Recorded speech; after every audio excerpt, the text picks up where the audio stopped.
Good afternoon. This is the most wonderful press conference of the year. I've got a list of who's been naughty and nice to call on, but let me first make a couple of quick points, and then I'll take your questions. Typically, I use this year-end press conference to review how far we've come over the course of the year. Today, understandably, I'm going to talk a little bit about how far we've come over the past 8 years. As I was preparing to take office, the unemployment rate was on its way to 10%. Today it's at 4.6%, the lowest in nearly a decade. We've seen the longest streak of job growth on record, and wages have grown faster over the past few years than at any time in the past 40. When I came into office, 44 million people were uninsured. Today we've covered more than 20 million of them. For the first time in our history, more than 90% of Americans are insured. In fact, yesterday was the biggest day ever for healthcare.gov. More than 670,000 Americans signed up to get covered, and more are signing up by the day. We've cut our dependence on foreign oil by more than half, doubled production of renewable energy, enacted the most sweeping reform since FDR to protect consumers and prevent a crisis on Wall Street from punishing Main Street ever again. None of these actions stifled growth as critics predicted. Instead, the stock market has nearly tripled. Since I signed Obamacare into law, our businesses have added more than 15 million new jobs. And the economy is undoubtedly more durable than it was in the days when we relied on oil from unstable nations and banks took risky bets with your money. Add it all up, and last year the poverty rate fell at the fastest rate in almost 50 years, while the median household income grew at the fastest rate on record. In fact, income gains were actually larger for households at the bottom and the middle than for those at the top. And we've done all this while cutting our deficits by nearly 2/3 and protecting vital investments that grow the middle class. In foreign policy, when I came into office, we were in the midst of 2 wars. Now nearly 180,000 troops are down to 15,000. Bin Laden, rather than being at large, has been taken off the battlefield along with thousands of other terrorists. Over the past 8 years, no foreign terrorist organization has successfully executed an attack on our homeland that was directed from overseas. Through diplomacy, we've ensured that Iran cannot obtain a nuclear weapon without going to war with Iran. We opened up a new chapter with the people of Cuba, and we brought nearly 200 nations together around a climate agreement that could very well save this planet for our kids. And almost every country on earth sees America as stronger and more respected today than they did 8 years ago. In other words, by so many measures, our country is stronger and more prosperous than it was when we started. It's a situation that I'm proud to leave for my successor. And it's thanks to the American people, for the hard work that you've put in, the sacrifices you made for your families and your communities, the businesses that you started or invested in, the way you looked out for one another. And I could not be prouder to be your president. Of course, to tout this progress doesn't mean that we're not mindful of how much more there is to do. In this season in particular, we're reminded that there are people who are still hungry, people who are still homeless, people who still have trouble paying the bills or finding work after being laid off. There are communities that are still mourning those who have been stolen from us by senseless gun violence, and parents who still are wondering how to protect their kids. And after I leave office, I intend to continue to work with organizations and citizens doing good across the country on these and other pressing issues to build on the progress that we've made. Around the world as well, there are hot spots where disputes have been intractable, conflicts have flared up, and innocent people are suffering as a result. And nowhere is this more terribly true than in the city of Aleppo. For years, we've worked to stop the civil war in Syria and alleviate human suffering. It has been one of the hardest issues that I've faced as president. The world, as we speak, is united in horror at the savage assault by the Syrian regime and its Russian and Iranian allies on the city of Aleppo. We have seen a deliberate strategy of surrounding, besieging, and starving innocent civilians. We've seen relentless targeting of humanitarian workers and medical personnel, entire neighborhoods reduced to rubble and dust. There are continuing reports of civilians being executed, and these are all horrific violations of international law. Responsibility for this brutality lies in one place alone, with the Assad regime and its allies, Russia and Iran, and this blood and these atrocities are on their hands. We all know what needs to happen. There needs to be an impartial international observer force in Aleppo that can help coordinate an orderly evacuation through safe corridors. There has to be full access for humanitarian aid, even as the United States continues to be the world's largest donor of humanitarian aid to the Syrian people. And beyond that, there needs to be a broader ceasefire that can serve as the basis for a political rather than a military solution. That's what the United States is going to continue to push for, both with our partners and through multilateral institutions like the UN. Regretfully, but unsurprisingly, Russia has repeatedly blocked the Security Council from taking action on these issues, so we're going to keep pressing the Security Council to help improve the delivery of humanitarian aid to those who are in such desperate need, and to ensure accountability, including continuing to monitor any potential use of chemical weapons in Syria. And we're going to work in the UN General Assembly as well, both on accountability and to advance a political settlement. Because it should be clear that although you may achieve tactical victories, over the long term, the Assad regime cannot slaughter its way to legitimacy. That's why we'll continue to press for a transition to a more representative government, and that's why the world must not avert our eyes to the terrible events that are unfolding. The Syrian regime and its Russian and Iranian allies are trying to obfuscate the truth. The world should not be fooled, and the world will not forget. So, even in a season where the incredible blessings that we know as Americans are all around us, even as we enjoy family and friends and are reminded of how lucky we are, we should also be reminded that to be an American involves bearing burdens and meeting obligations to others. American values and American ideals are what will lead the way to a safer and more prosperous 2017, both here and abroad. And by the way, few embody those values and ideals like our brave men and women in uniform and their families. So I just want to close by wishing all of them a very Merry Christmas and a Happy New Year. With that, I will take some questions, and I'm going to start with Josh Lederman of AP. Thank you, Mr. President.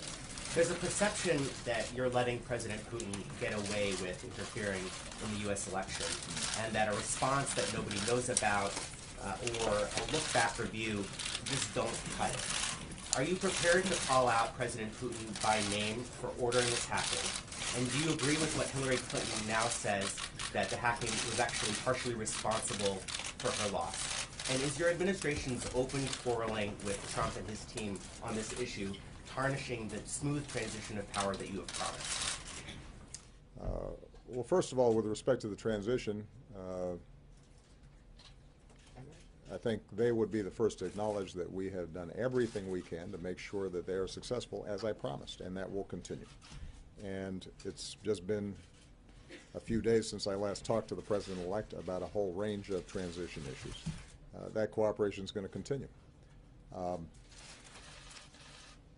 There hasn't been a lot of squabbling. What we've simply said is the facts, which are that based on uniform intelligence assessments, the Russians were responsible for hacking the DNC, and that as a consequence, it is important for us to review all elements of that and make sure that we are preventing that kind of interference through cyber attacks in the future.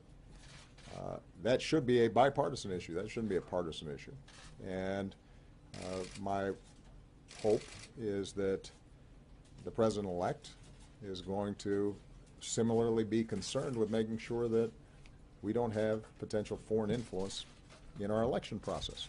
I don't think any American wants that. And that shouldn't be a source of an argument.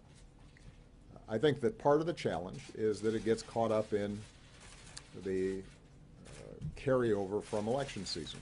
And I think it is very important for us to distinguish between the politics of the election and the need for us as a country, both from a national security perspective, but also in terms of the integrity of our election system and our democracy, to make sure that we don't create a political football here.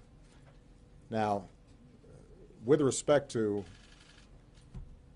how this thing unfolded last year, let's just go through the facts pretty quickly. At the beginning of the summer, we're alerted to the possibility that the DNC has been hacked. And I immediately order law enforcement as well as our intelligence teams to find out everything about it, investigate it thoroughly, to brief the potential victims of this hacking, to brief on a bipartisan basis the leaders of both the House and the Senate and the relevant intelligence committees. And once we had clarity and certainty around what in fact had happened, we publicly announced that, in fact, Russia had hacked into the DNC. And at that time, we did not attribute motives or any interpretations of why they had done so. We didn't discuss what the effects of it might be. We simply let people know, the public know, just as we had let members of Congress know, that this had happened. And as a consequence, all of you wrote a lot of stories about both what had happened and then you interpreted why that might have happened and what effect it was going to have on the election outcomes. We did not.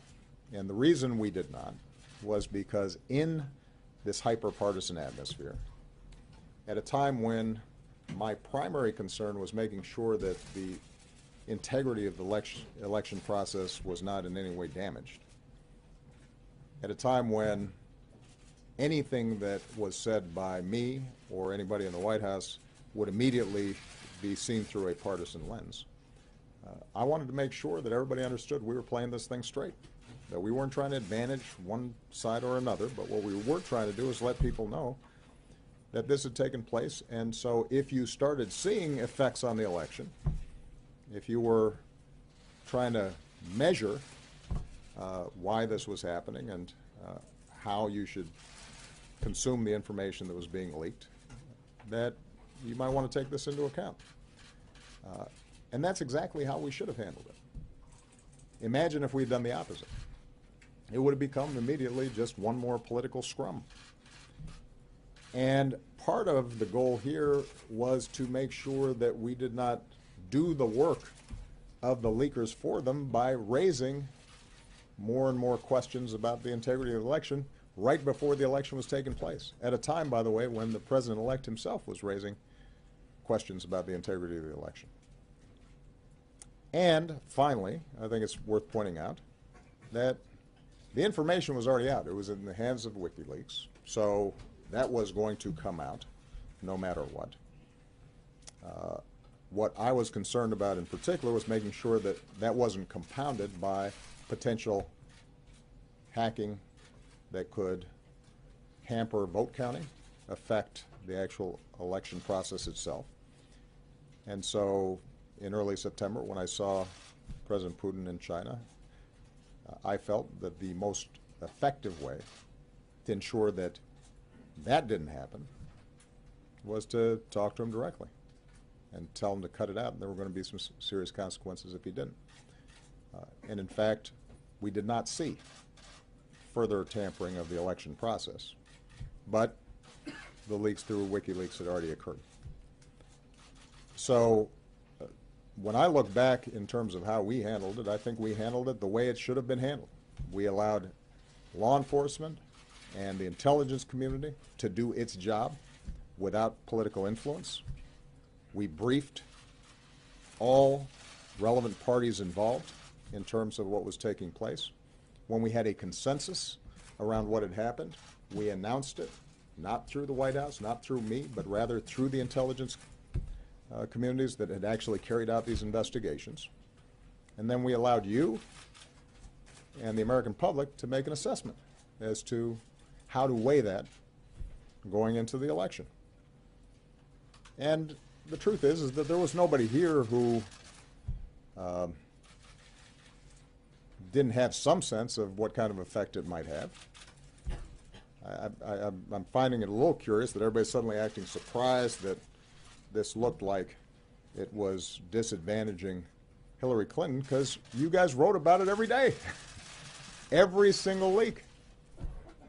About every little juicy tidbit of political gossip, including John Podesta's risotto recipe. This was an obsession that dominated the news coverage.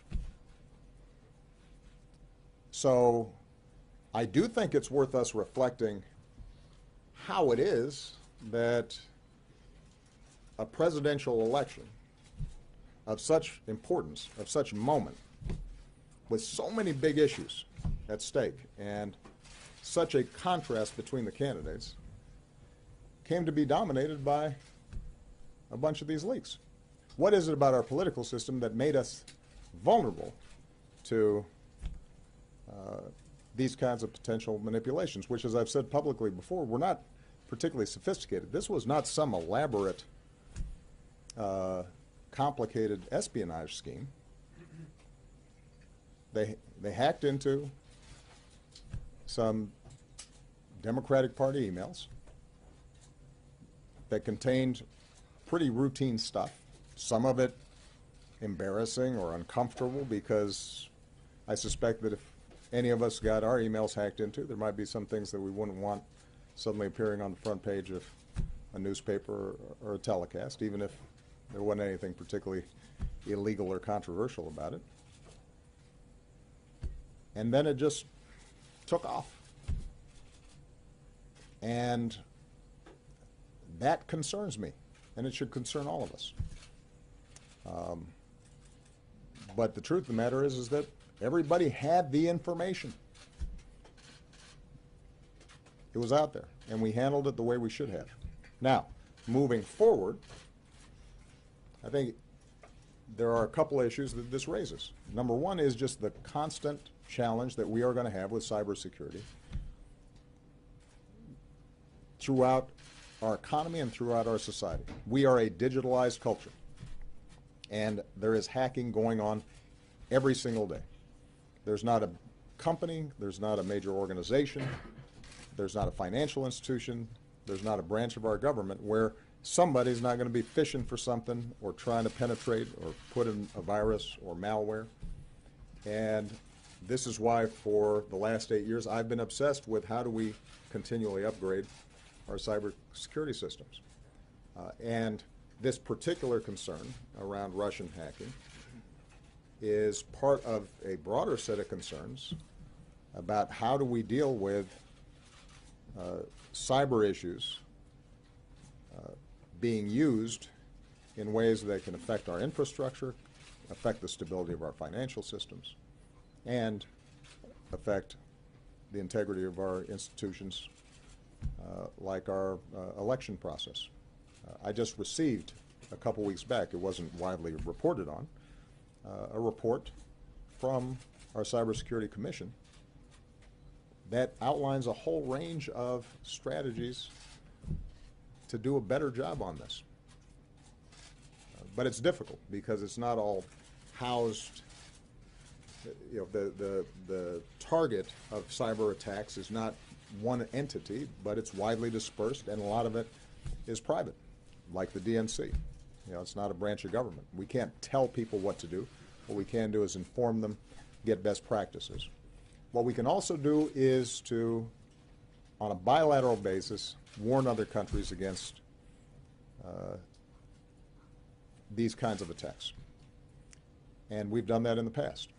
So just as I told Russia to stop it and indicated there will be consequences when they do it, the Chinese have in the past engaged in cyber attacks directed at our companies to steal trade secrets and proprietary technology.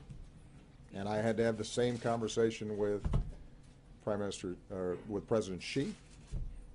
And what we've seen is some evidence that they have reduced, but not completely eliminated, these activities, partly because they can use cutouts. One of the problems with the internet and cyber issues is that there's not always a return address, and by the time you catch up to it, attributing what happened to a particular government can be difficult, not always provable in court, even though our intelligence communities can make an assessment.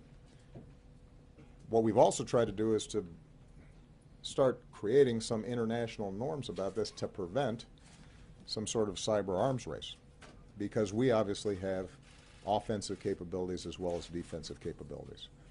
And my approach is not a situation in which everybody's worse off because folks are constantly attacking each other back and forth, but putting some guardrails around the behavior of nation states, including our adversaries, just so that they understand that whatever they do to us, we can potentially do to them. We do have some special challenges because oftentimes our economy is more digitalized, it is more vulnerable, partly because we're a wealthier nation and we're more wired than some of these other countries. And we have a more open society and engage in less control and censorship over what happens over the internet, which is also part of what makes us special. Last point, and the reason I'm going on here is because I know that you guys have a lot of questions about this, and I haven't addressed all of you directly about it. With respect to response, my principal goal leading up to the election was making sure that the election itself went off without a hitch, that it was not tarnished, and that it did not feed any sense in the public that somehow tampering had taken place with the actual process of voting. And we accomplished that. That does not mean that we are not going to respond. It simply meant that we had a set of priorities leading up to the election that were of the utmost importance. Our goal continues to be to send a clear message to Russia or others not to do this to us, because we can do stuff to you. But it is also important for us to do that in a thoughtful, methodical way. Some of it we do publicly. Some of it we will do in a way that they know, but not everybody will. And I know that there have been folks out there who suggest somehow that if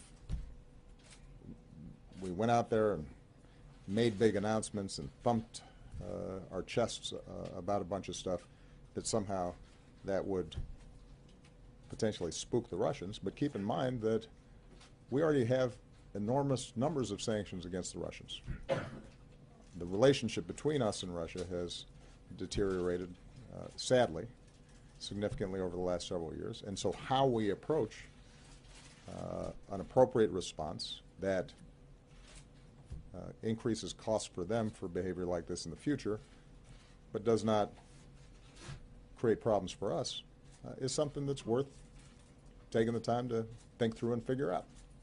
And that's exactly what we've done. So at a point in time where we've taken certain actions that we can divulge publicly, we will do so. There are times where the message will go will be directly received by the Russians and not publicized. And I should point out, by the way, part of why the Russians have been effective on this is because they don't go around announcing what they're doing. It's not like Putin's going around the world publicly saying, look what we did, wasn't that clever. He denies it. So the idea that somehow public shaming is going to be effective, I think doesn't read the thought process in Russia very well. Okay? Did Clinton lose because of the hacking? I'm going to let all the political pundits in this town have a long discussion about what happened in the election. It was a fascinating election, so I'm sure there are going to be a lot of books written about it. I've said what I think is important for the Democratic Party going forward, rather than try to parse every aspect of the election. And I've said before, I couldn't be prouder of Secretary Clinton, her outstanding service. I think she's worked tirelessly on behalf of the American people, and I don't think she was treated fairly during the election. I think the coverage of her and the issues was troubling. But having said that, what I've been most focused on, appropriate for the fact that I'm not going to be a politician in about, was it 32 days? 31? 34? What I've said is that I can maybe give some counsel and advice to the Democratic Party, and I think that the thing we have to spend the most time on, because it's the thing we have the most control over, is how do we make sure that we are showing up in places where I think Democratic policies are needed, where they are helping, where they are making a difference, but where people feel as if they're not being heard, and where Democrats are characterized as coastal, liberal, latte-sipping, politically correct, out-of-touch folks. We have to be in those communities. And I've seen that when we are in those communities, it makes a difference. That's how I became president. I became a U.S. Senator not just because I had a strong base in Chicago, but because I was driving around downstate Illinois and going to fish fries and sitting in VFW halls and talking to farmers. And I didn't win every one of their votes, but they got a sense of what I was talking about, what I cared about, that I was for working people, that I was for the middle class, that the reason I was interested in strengthening unions and raising the minimum wage and rebuilding our infrastructure and making sure that parents had decent child care and family leave was because my own family's history wasn't that different from theirs, even if I looked a little bit different. Same thing in Iowa. And so the question is, how do we rebuild that party as a whole so that there's not a county in any state, I don't care how red, where we don't have a presence and we're not making the argument, because I think we have the better argument. But that requires a lot of work. It's been something that I've been able to do successfully in my own campaigns. It is not something I've been able to transfer to candidates in midterms and sort of build a sustaining organization around. That's something that I would have liked to have done more of, but it's kind of hard to do when you're also dealing with a whole bunch of issues here in the White House. That doesn't mean, though, that it can't be done, and I think there are going to be a lot of talented folks out there, a lot of progressives who share my values, who are going to be leading the charge in the years to come. Michelle Kosinski. CNN. Thank you. So this week we heard Hillary Clinton talk about how she thinks that the FBI director's most recent announcement made a difference in the outcome of the election. And we also just heard in an op-ed her campaign chairman talk about something being deeply broken within the FBI. He talked about thinking that the investigation early on was lackadaisical, in his words. So what do you think about those comments? Do you think there's any truth to them? Do you think there's a danger there that they're calling into question the integrity of institutions in a similar way that Donald Trump's team has done? And the second part to that is that Donald Trump's team repeatedly, I guess, giving the indication that the investigation of the Russian hack as well as the retaliation might not be such a priority once he's in office. So what do you think the risk is there, and are you going to talk to him directly about some of those comments he made? Well, on the latter point, as I said before, the transition from election season to governance season is not always smooth. You know, it's bumpy. There's still feelings that are raw out there. There are people who are still thinking about how things unfolded, and I get all that. But when Donald Trump takes the oath of office and is sworn as the 45th President of the United States, then he's got a different set of responsibilities and considerations. I've said this before. I think there is a sobering process when you walk into the Oval Office.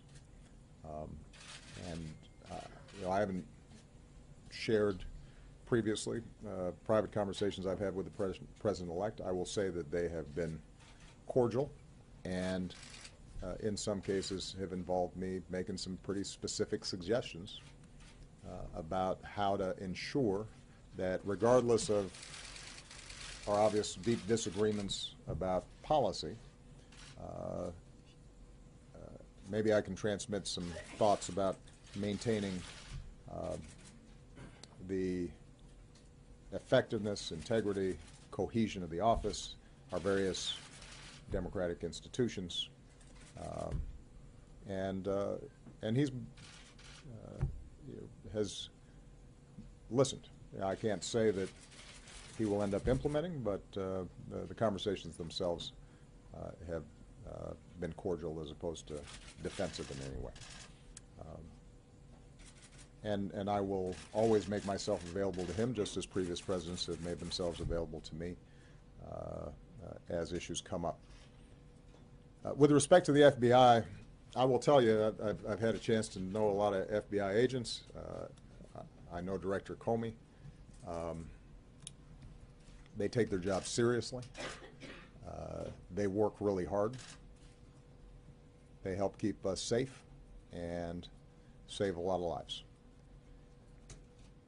And it is always a challenge for law enforcement when there's an intersection between the work that they are doing and the political system. You know, it's one of the difficulties of democracy generally. We have a system where we want our law enforcement investigators and our prosecutors to be free from politics, to be independent, to play it straight. But sometimes that involves investigations that touch on politics, and particularly in this hyper-partisan environment that we've been in, everything is suspect. Everything you do one way or the other. One thing that I have done is to be pretty scrupulous about not wading into investigation decisions or prosecution decisions or decisions not to prosecute. I have tried to be really strict in my own behavior about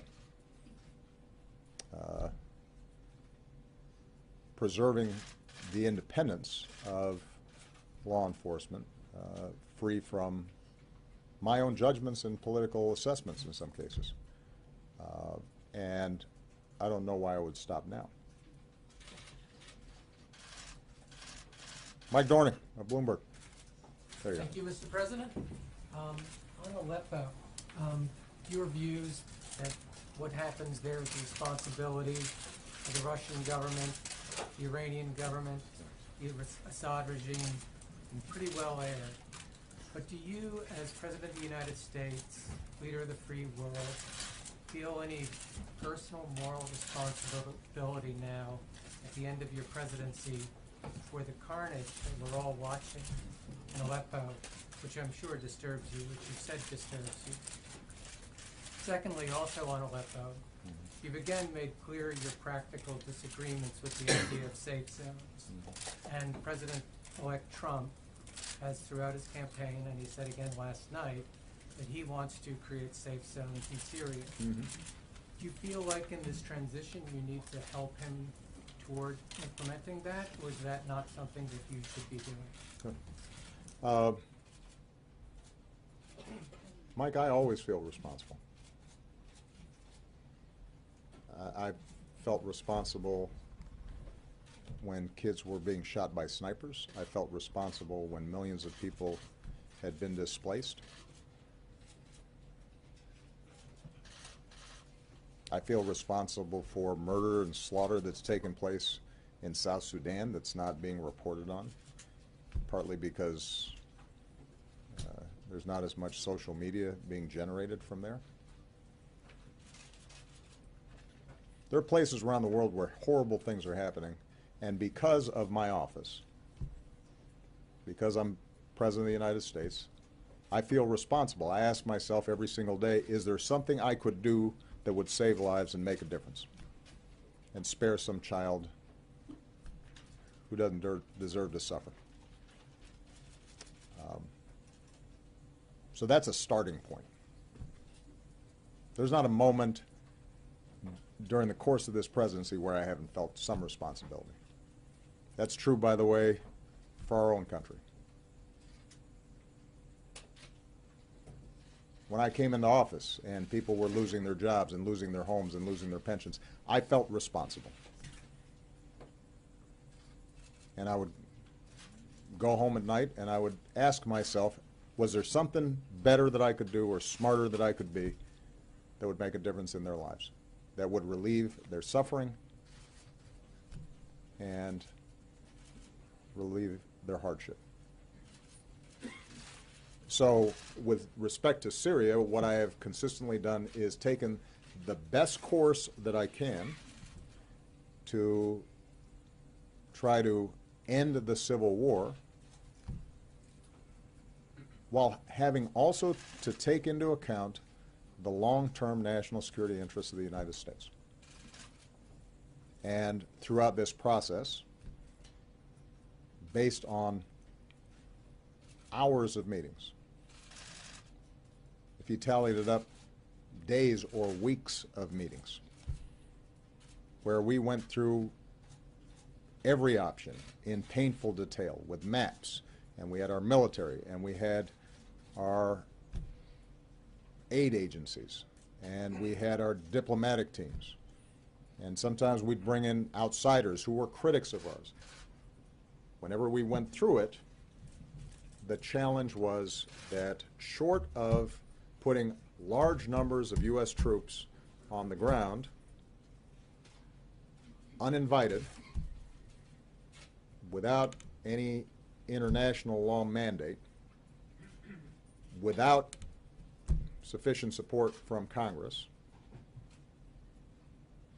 at a time when we still had troops in Afghanistan and we still had troops in Iraq, and we had just gone through over a decade of war and spent trillions of dollars, and when the opposition on the ground was not cohesive enough to necessarily govern a country, and you had a military superpower in Russia prepared to do whatever it took to keep its client state involved, and you had a regional military power in Iran that saw their own vital strategic interests at stake and were willing to send in as many of their people or proxies to support the regime. That in that circumstance, unless we were all in and willing to take over Syria, we were going to have problems. And that everything else was tempting because we wanted to do something and it sounded like the right thing to do, but it was going to be impossible to do this on the cheap. And in that circumstance, I have to make a decision as President of the United States as to what is best. I'm sorry, what's going on? Somebody's not feeling good? All right. Why don't we have, we can get our doctors back there to help out. Somebody want to go to my doctor's office and just have them? All right. Where was I? So, we couldn't do it on the cheap. Now, it may be.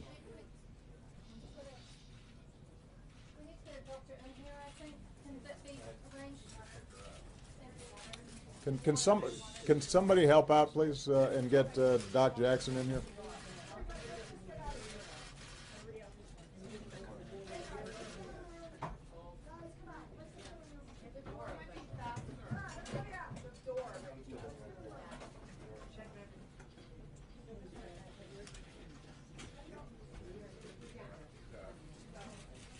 Somebody grabbing our doctor? Thank you, Mr. President, for stopping. Of course. In the meantime, just give her a little room. The doctor will be here in a second.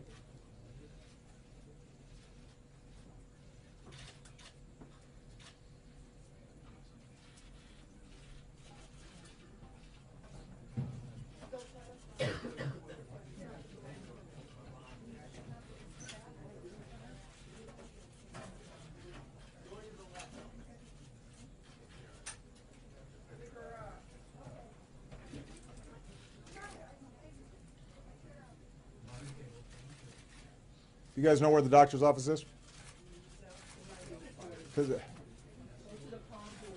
Just go through the palm doors. It's right next to the map room. There he is. All right, there's Doc Jackson. He's all right. Okay. Doctor's in the house. You're saying it's tempting to do on the cheap. So,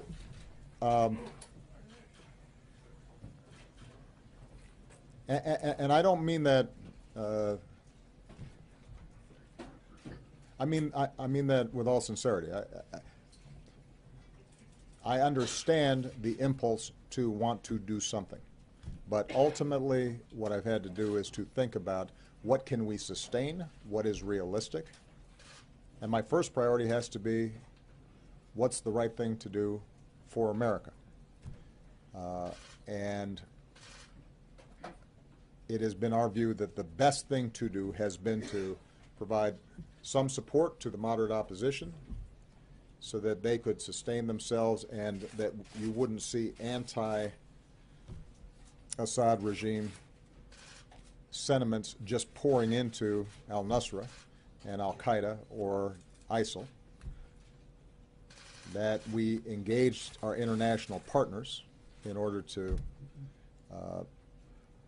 put pressure on all the parties involved and to try to resolve this through diplomatic and political means. I cannot claim that we've been successful. And so that's something that, as is true with a lot of issues and problems around the world, I have to go to bed with every night. But I continue to believe that it was the right approach given what realistically we could get done. Absent a decision, as I said, to go in a much more significant way. And that, I think, would not have been sustainable or good for the American people because we had a whole host of other obligations that we also had to meet, wars we had already started and that were not yet finished. With respect to the issue of safe zones, it is a continued problem, a continued challenge with safe zones is if you're setting up those zones on Syrian territory, then that requires some force that is willing to maintain that territory in the absence of consent from the Syrian government and now the Russians or the Iranians. So it may be that with Aleppo's tragic situation unfolding, that in the short term, if we can get more of the tens of thousands who are still trapped there out, that so long as the world's eyes are on them and they are feeling pressure, the regime and Russia concludes that they are willing to find some arrangement, perhaps in coordination with Turkey, whereby those people can be safe. Even that will probably be temporary, but at least it solves a short-term issue that's going to arise.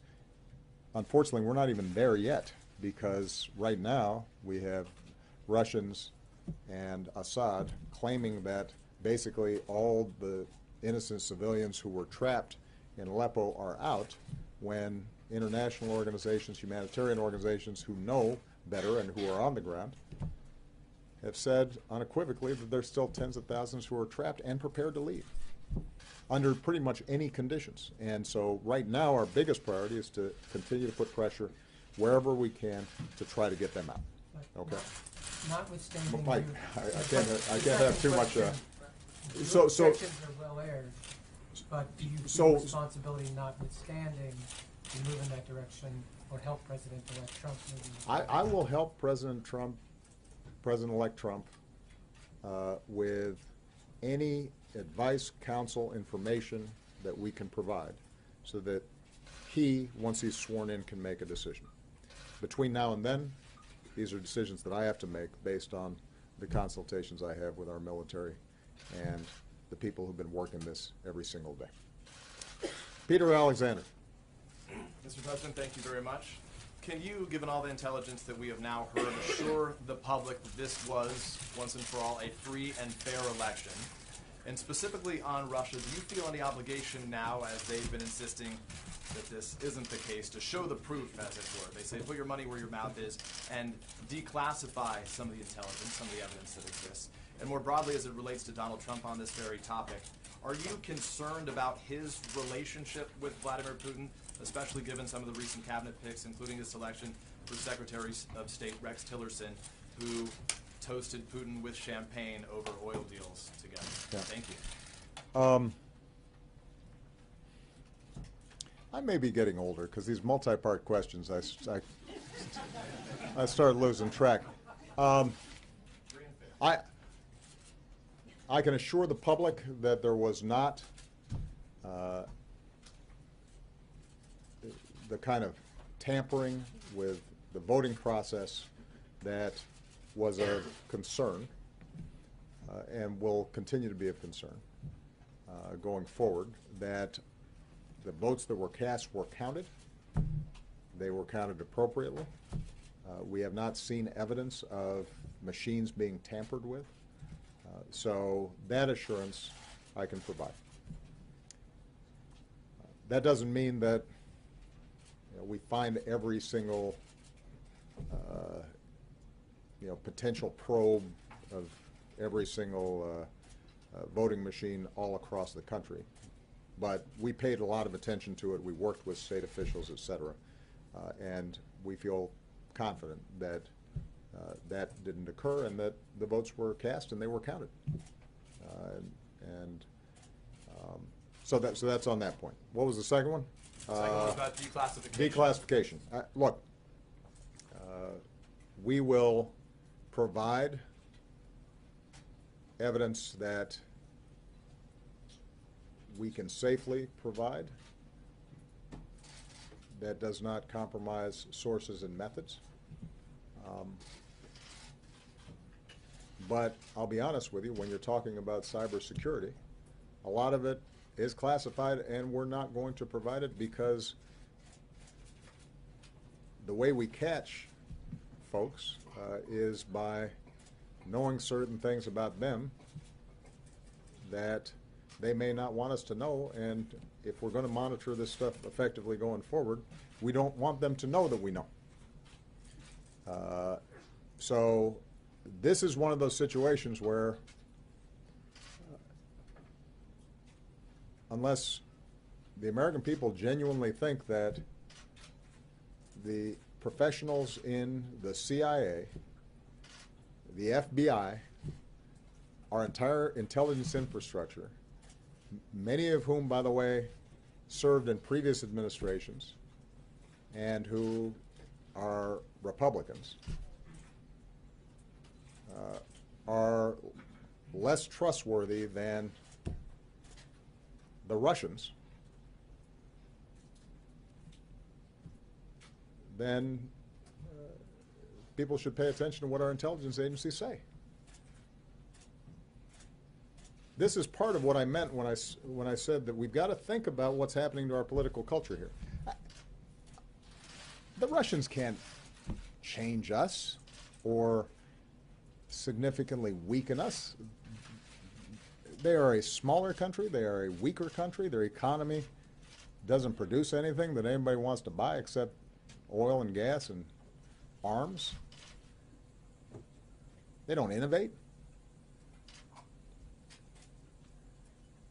But they can impact us if we lose track of who we are.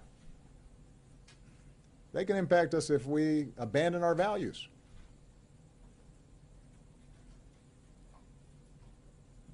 Mr. Putin can weaken us just like he's trying to weaken Europe if we start buying into notions that it's okay to intimidate the press or lock up dissidents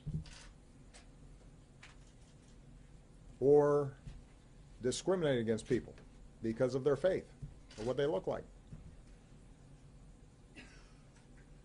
And what I worry about more than anything is the degree to which, because of the fierceness of the partisan battle, you've started to see certain folks in the Republican Party and Republican voters suddenly finding a government and individuals who stand contrary to everything that we stand for as being okay because that's how much we dislike Democrats. I mean, think about it. Some of the people who historically have been very critical of me for engaging with the Russians and having conversations with them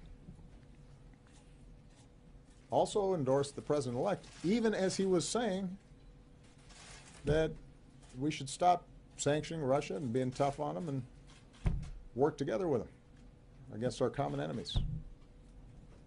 It was very complimentary of Mr. Putin personally.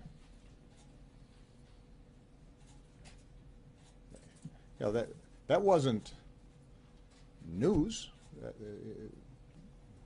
The president-elect during the campaign said so. And some folks who had made a career out of being anti-Russian didn't say anything about it. And then after the election, suddenly they're asking, oh, why didn't you tell us that maybe the Russians were trying to help our candidate? Well, come on. There was a survey, some of you saw, where, now this is just one poll, but a pretty credible source, 37% of Republican voters approve of Putin. Over a third of Republican voters approve of Vladimir Putin, the former head of the KGB. Ronald Reagan would roll over in his grave. And how did that happen? It happened in part because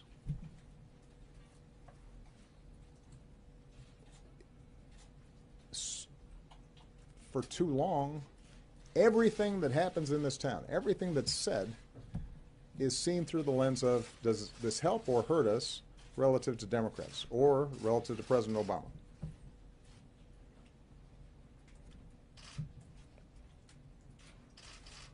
And unless that changes, we're going to continue to be vulnerable to foreign influence because we've lost track of what it is that we're about and what we stand for.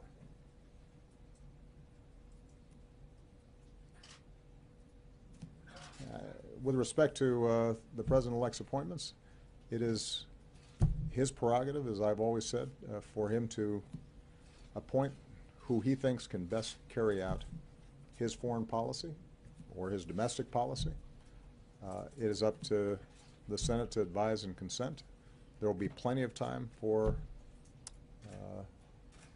members of the Senate to go through the record of all his appointees and determine whether or not they're appropriate for the job.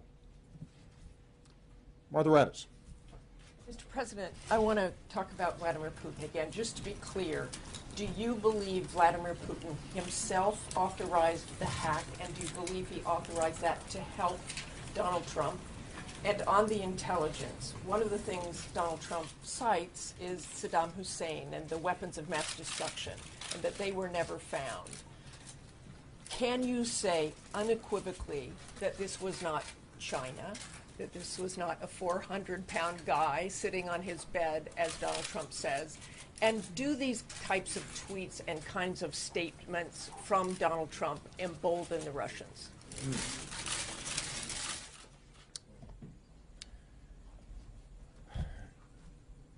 You know, when the report comes out before I leave office,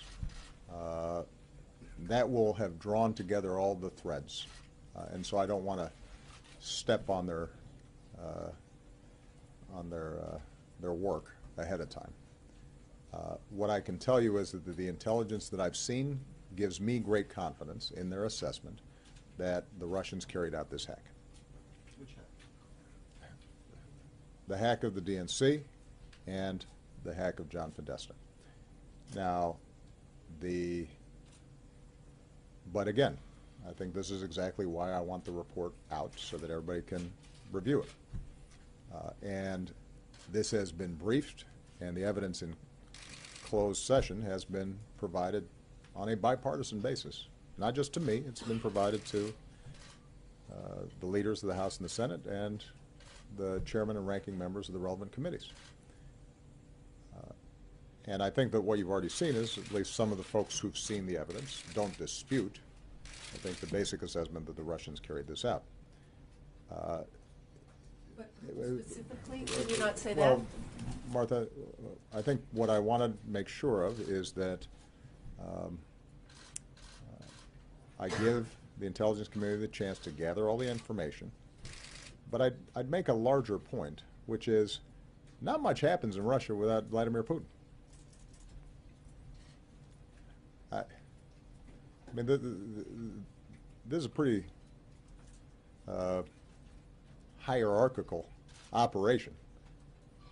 Last I checked, there's not a lot of debate and democratic deliberation, particularly when it comes to policies directed at the United States.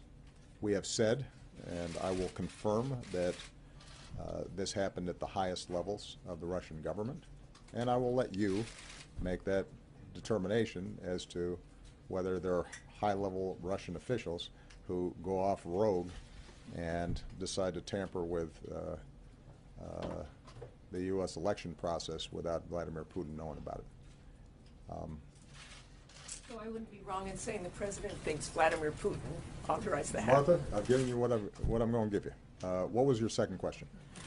Do the tweets and do the statements by Got it. Donald Trump embolden Russia? As I said before, I think that the president-elect, is still in transition mode from campaign to governance. I think He hasn't gotten his whole team together yet. He still has campaign spokespersons sort of filling in and appearing on cable shows, and there's just a whole different attitude and vibe when you're not in power as when you're in power. So rather than me sort of characterize the appropriateness or inappropriateness of what he's doing at the moment, I think what we have to see is how will the president-elect operate and how will his team operate when they've been fully briefed on all these issues, they have their hands on all the levers of government, and they've got to start making decisions. One way I do believe that the president-elect can approach this that would be unifying is to say that we welcome a bipartisan, independent process that gives the American people an assurance not only that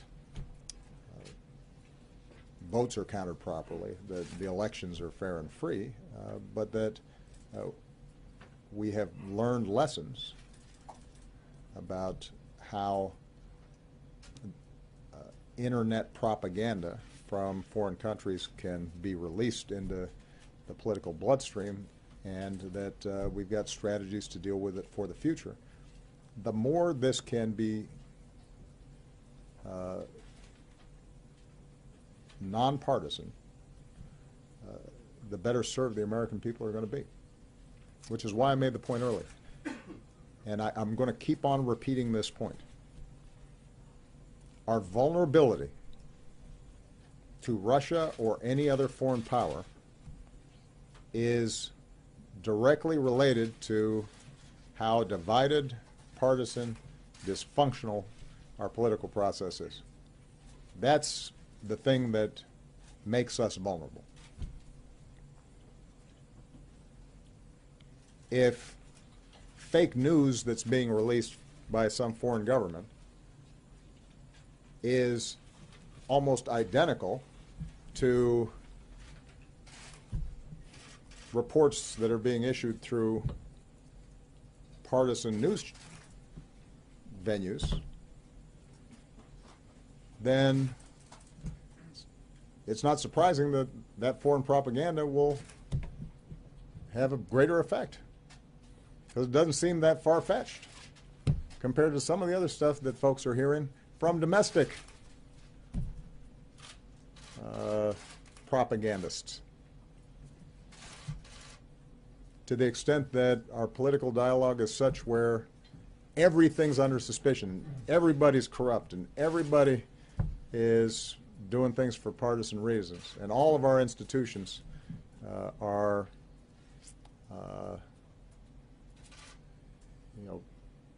full of malevolent actors.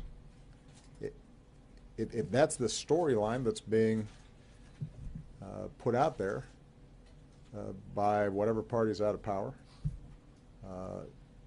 then when a foreign government introduces that same argument with facts that are made up, voters who've been listening to that stuff for years, who've been getting that stuff every day from talk radio or other venues, they're going to believe it. So if we want to really reduce foreign influence on our elections, then we better think about how to make sure that our political process, our political dialogue is stronger than it's been. Mark Landler. Thank you, Mr. President. I wonder whether I could move you from Russia to China for a moment. Absolutely. Your successor spoke by phone with the president of Taiwan the other day and declared subsequently that he wasn't sure why the United States needed to be bound by the One China policy. He suggested it could be used as a bargaining chip, perhaps to get better terms on a trade deal or more cooperation on North Korea. There's already evidence that tensions between the two sides have increased a bit, and just today the Chinese have evidently seized an underwater drone in the South China Sea. Do you agree, as some do, that our China policy could use a fresh set of eyes, and what's the big deal about having a short phone call with the president of Taiwan? Or do you worry that these types of unorthodox approaches are setting us on a collision course with perhaps our biggest geopolitical adversary? That's a great question. I'm somewhere in between. I think all of our foreign policy should be subject to fresh eyes. I think I've said this before, I am very proud of the work I've done. I think I'm a better president now than when I started. But you know, if you're here for 8 years in the bubble, you start seeing things a certain way, and you benefit from the democracy benefits. America benefits from some new perspectives, and I think it should be not just the prerogative, but the obligation of a new president to examine everything that's been done and see what makes sense and what doesn't. That's what I did when I came in, and I'm assuming any new president's going to undertake those same exercises. And given the importance of the relationship between the United States and China, given how much is at stake in terms of the world economy, national security, our presence in the Asia-Pacific, China's increasing role in international affairs, there's probably no bilateral relationship that carries more significance, and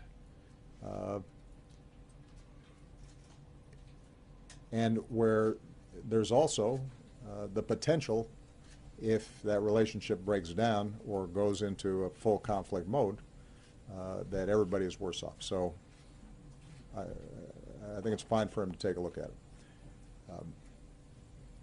What I've advised the President-elect is that across the board on foreign policy,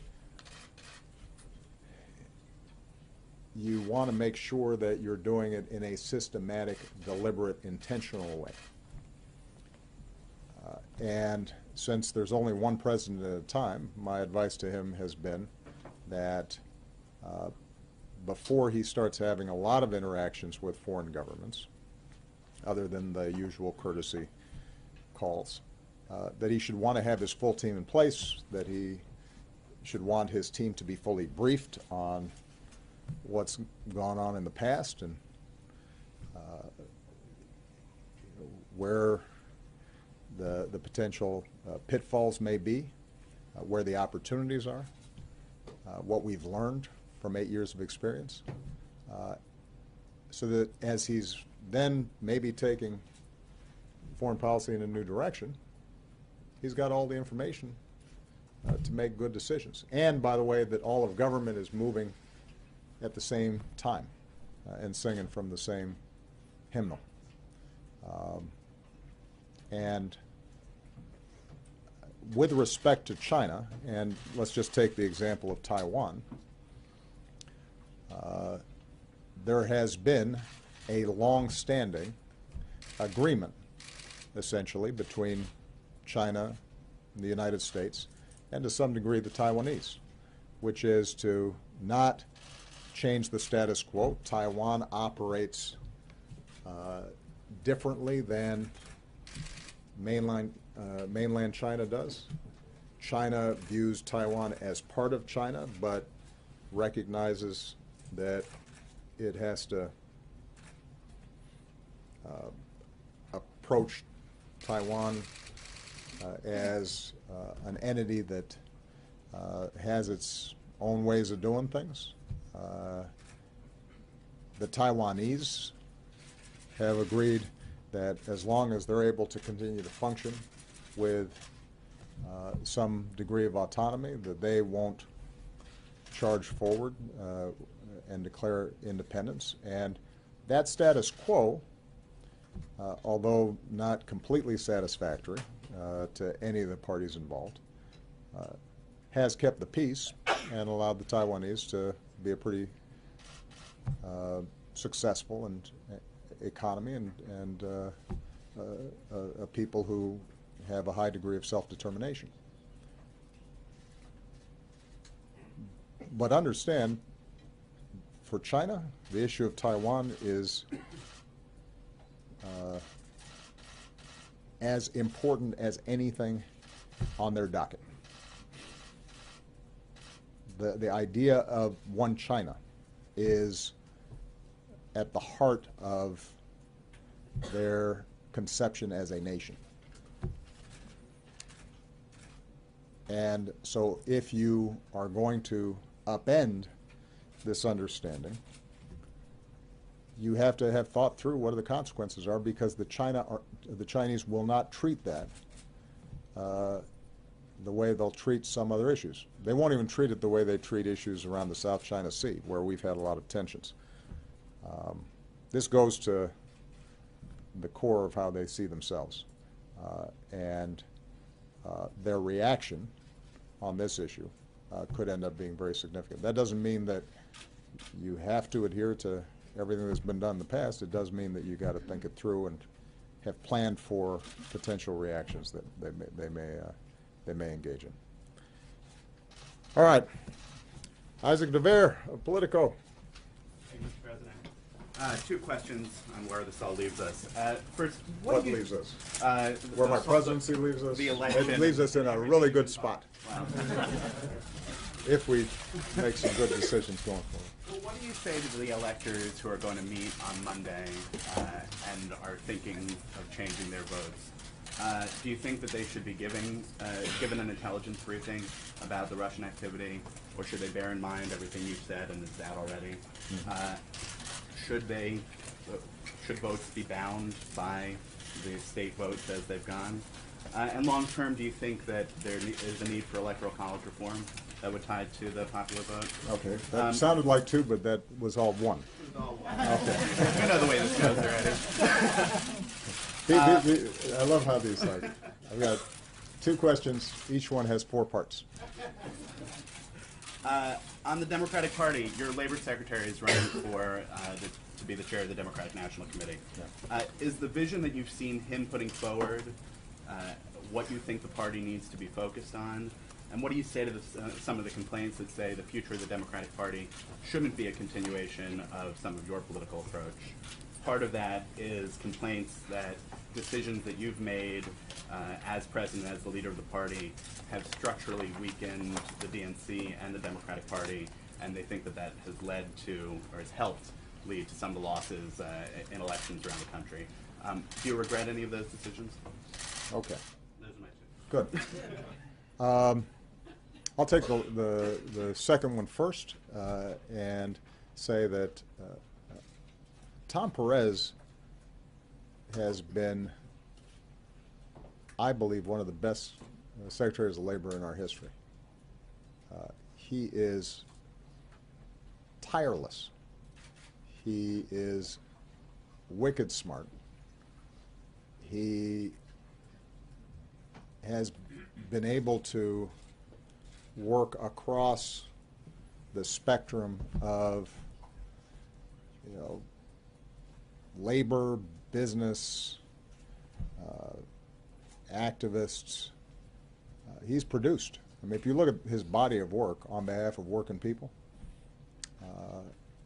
what he's pushed for in terms of making sure that workers get a fair deal, decent wages, better benefits, that their safety is protected on the job.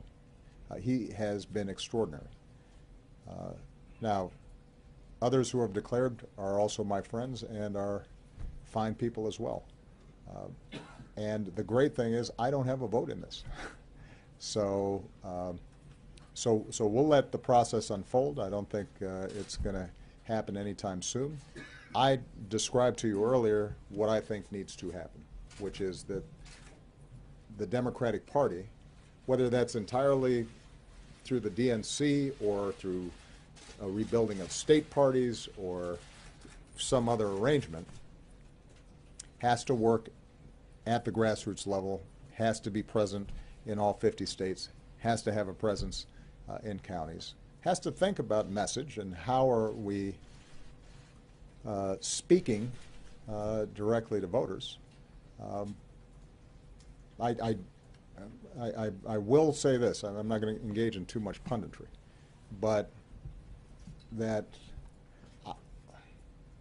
I could not be prouder of the coalition that I put together in my each of my campaigns,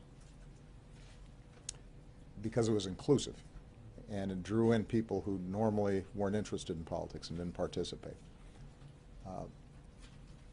But I'd like to think, I think I can show, that in those elections, I always cast a broad net. I always said, first and foremost, we're Americans, that we have a common creed, that there's more that we share than divides us, and I want to talk to everybody and get a chance to get everybody's vote. I still believe what I said in 2004, which is this red state blue thing is a construct. Now, it is a construct that's gotten more and more powerful for a whole lot of reasons, from gerrymandering to big money to the way that the media is splintered, and so people are just watching what reinforces their existing biases as opposed to having to listen to different points of view. So there are all kinds of reasons for it. But outside of the realm of electoral politics, I still see people the way I saw them when I made that speech, full of contradictions, and there are some regional differences, but basically folks care about their families, they care about having meaningful work, they care about making sure their kids have more opportunity than they did. They want to be safe, they want to feel like things are fair. And whoever leads the DNC and any candidate with the Democratic brand going forward, I want them to feel as if they can reach out and find that common ground and speak to all of America. And that requires some organization. And you're right that, and I said this in my earlier remarks, that what I was able to do during my campaigns, I wasn't able to do during midterms. It's not that we didn't put in time and effort into it. I spent time and effort into it. But the coalition I put together didn't always turn out to be transferable. And the challenge is that some of that just has to do with the fact that when you're in the party in power and people are going through hard times like they were in 2010, they're going to punish to some degree the president's party, regardless of what organizational work is done. Some of it has to do with just some deep-standing traditional challenges for Democrats, like during off-year elections, the electorate's older, and we do better with a younger electorate.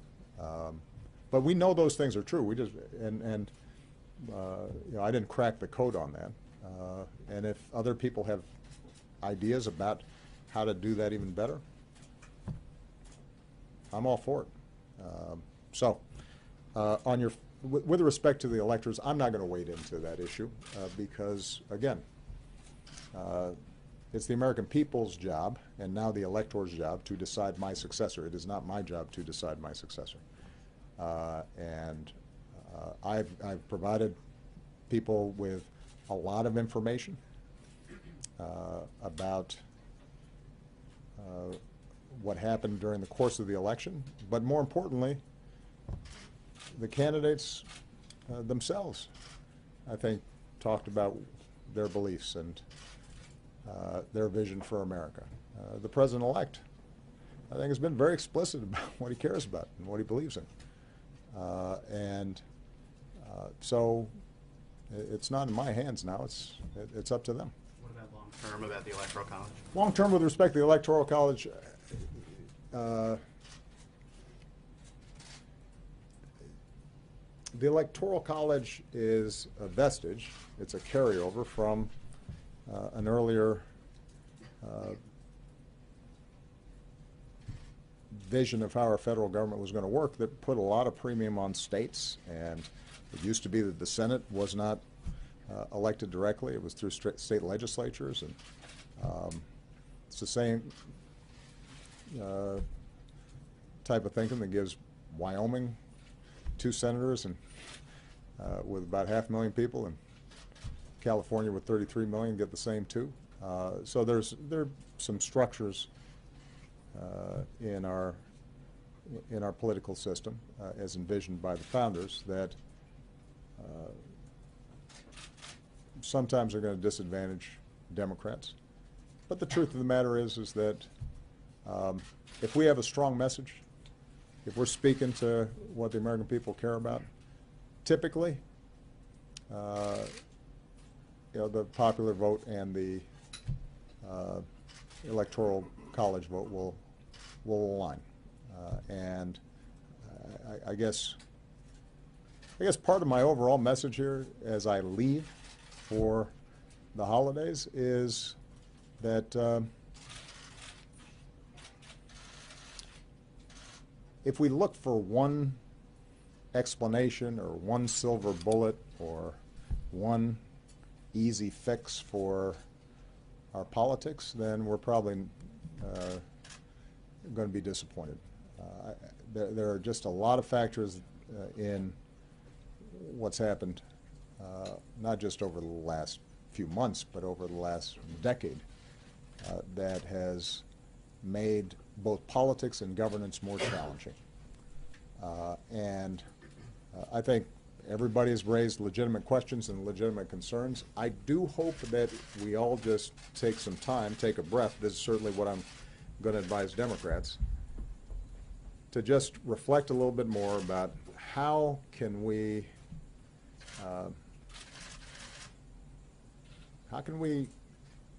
get to a place where people are focused on working together based on at least some common set of facts. How can we have a conversation about policy that doesn't demonize each other? How can we channel what I think is the basic decency and goodness of the American people so that it reflects itself in our politics, as opposed to it being so polarized and so nasty that in some cases you have voters and elected officials who have more confidence and faith in a foreign adversary than they have in their neighbors. You know, and those go to some bigger issues. How is it that we have some voters or some elected officials who think that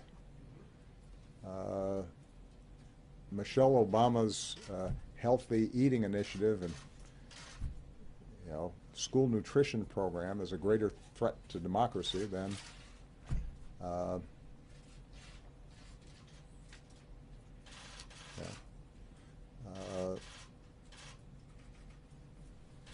our government going after the press if they're issuing a story they don't like. Right? I mean, that's an issue that I think we've got to wrestle with, and we will. People have asked me how you feel after the election and so forth, and I say, well, look, this is a clarifying moment. It's a useful reminder that voting counts, politics counts. What the president-elect is going to be doing is going to be very different than what I was doing, and I think people will be able to compare and contrast and make judgments about what worked for the American people. And I hope that, building off the progress we've made, that what the president-elect is proposing works. What I can say with confidence is that what we've done works. That I can prove. I can show you where we were in 2008, and I can show you where we are now. And And you can't argue that we're not better off. We are. And for that, I thank the American people, and then more importantly, I thank, well, not more importantly, as importantly, I was going to say Josh Earnest for doing such a great job. Now, for that, I thank the American people. I thank the men and women in uniform who serve. I haven't gotten to the point yet where I've been overly sentimental. I will tell you, when I was doing my last Christmas party photo line, many of you have participated in these. They're pretty long. Right at the end of the line, the President's Marine Corps band comes in, those who've been performing, and I take a picture with them. And it was the last time that I was going to take a picture with my Marine Corps band after an event. And I got a little choked up. Now I was in front of Marines, so I had to like tamp it down. But it was just one small example of all the people who have contributed to our success. I'm responsible for where we've screwed up.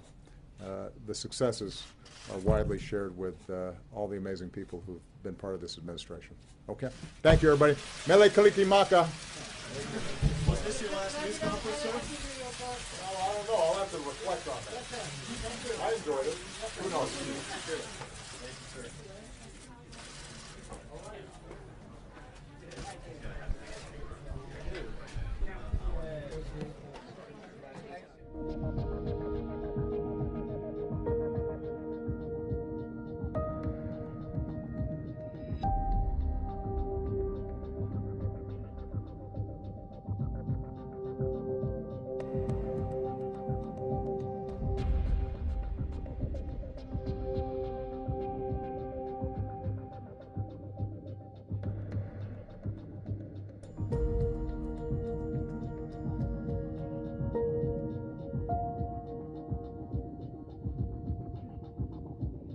sir.